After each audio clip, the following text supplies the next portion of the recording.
Growing up playing video games, something most of us remember all too well is that one spoiled kid who just always had way more video games than we did. And for some of us, it might have been even more than one other kid. Now, when it comes to spoiled kids, some kids were definitely worse than others. And I'd like to illustrate this by first going over what the absolute worst kind of spoiled kid would be like, and then work my way down to the least offensive types of spoiled kids. Okay, so the absolute worst type of spoiled kid. These kids, you just knew them right when you saw them. You're like, yeah, I can tell that kid is a turd. And sure enough, once you started talking about video games, this would be demonstrated well. So these kids are usually the types that just kind of had video games because it was something cool that kids would have. So their parents would buy them a bunch of it. But these kids would never appreciate the game. Certainly not the way you did. They'd be like, oh yeah, like I have this game, whatever.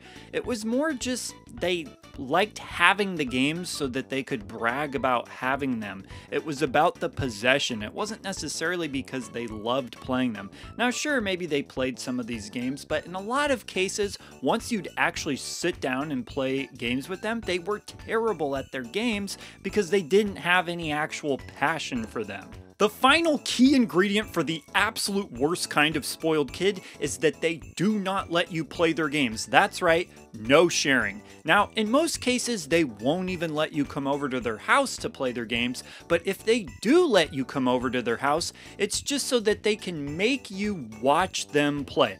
That's right, remember when we talked about controller hoggers? Yep, these are those same kids. So essentially, they just brought you over so that they could brag about all the games that they have access to playing that you can't. And then you're sitting there thinking, I didn't come over here because I like this kid and I want to hang out with them. I came over here to potentially play some of the awesome games that they have.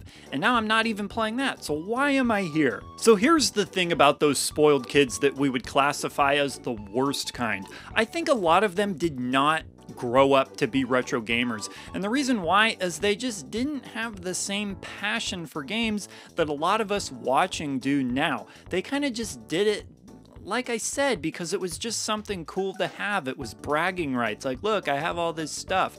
I mean, they probably were spoiled with more than just video games. Video games were just one more status symbol of them to feel like they had all this stuff. And this leads me to the best kind of spoiled kids. And I actually hold nothing against these kids because I would actually be willing to bet that it might be a lot of you watching, because here's the thing about the best kind of spoiled kids. They would share, obviously, and they were just really nice about the fact that they had all these games. They were willing to pass the wealth around, and you can't really blame them for having all those games. It's what we all wanted to have. So what were they going to do? Say, no, I don't want these games? No, of course, you're a kid, you're going to take all those games. But enough praise for the good kind of spoiled kids. This video is about complaining about the bad kind of spoiled kids that we didn't like, because naturally we would just dislike them, right? So let's talk about why we don't like these kids so much. Okay, so one of the best examples would have to be, say there's a game you're really excited about getting, and you knew you were gonna have to wait potentially months and months before you could get it for your birthday, the holidays, or whatever. But all of a sudden one day, this spoiled jerkwagon of a kid just has it, and he got it just because his parents just buy him games because it's Tuesday. And you're like, dang, man, he's got that game already, and you're super jealous. And it just sucks because odds are that kid probably doesn't appreciate the game the way you would. So then you're left there trying to figure out a way that you can play that kid's game. And this is where some of us had a little old trick up our sleeve. Now, you all know that I'm not a big condoner of permanently borrowing games. However, I think it could be fairly said that there are times when permanently borrowing a game isn't as bad as other times. Here's the thing, with most spoiled kids, they're over something after a week or maybe even just a day. They're on to the next new thing that they've been spoiled with.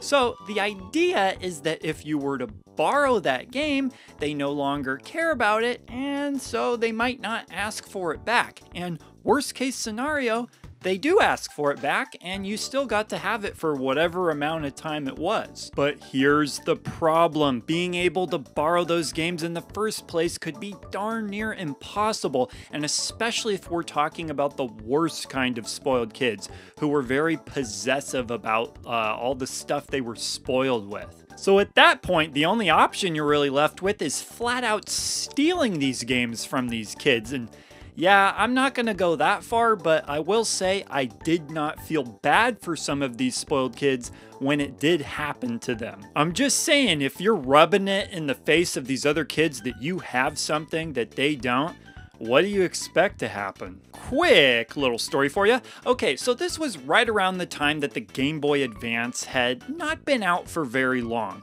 and the game Golden Sun had just come out. I had this friend who didn't really know much about it, but he got it simply because I had been talking about what a great game it was. Now, I could tell he had no idea what an RPG was or really how to play it or anything. And when he let me borrow it, I knew right away he was never going to ask for that game back. But my conscience did get the best of me, and a couple days later, I gave it back to him. And it was funny, when I did give it back to him, he was like, "Oh, thanks." I could tell he had completely forgotten about that game. I think what it comes down to with spoiled kids and why it bothered us so much back in the day is that when you break it down, it really wasn't fair. If they were the type of spoiled kids who weren't actually appreciating their games, they were spoiled with so many different things that there's just no way they would have appreciated those games as much as we would have if we had had those games. It's just tough, because they end up getting them just because their parents decide to spoil them, and we're left on the outside looking in. A lot of times it would be kids who had multiple different systems, because for a lot of us, we only could have really one console at a time. That's just sort of how it went. So they would have potentially multiple consoles, and they might even have some of those consoles that just nobody ever had because they were way too expensive. I think the Neo Geo is a great example of that. It's hard to imagine any kid who wasn't spoiled having a Neo Geo. All right, and so that about does it for my thoughts, but of course I want to hear any stories you may be able to share about spoiled kids when you were growing up. And again, I just want to reiterate that if you were the good kind of spoiled kid, the one who actually appreciated your games and was maybe even willing to share your games a little bit, nothing wrong with that at all, because that's what we all wanted to be.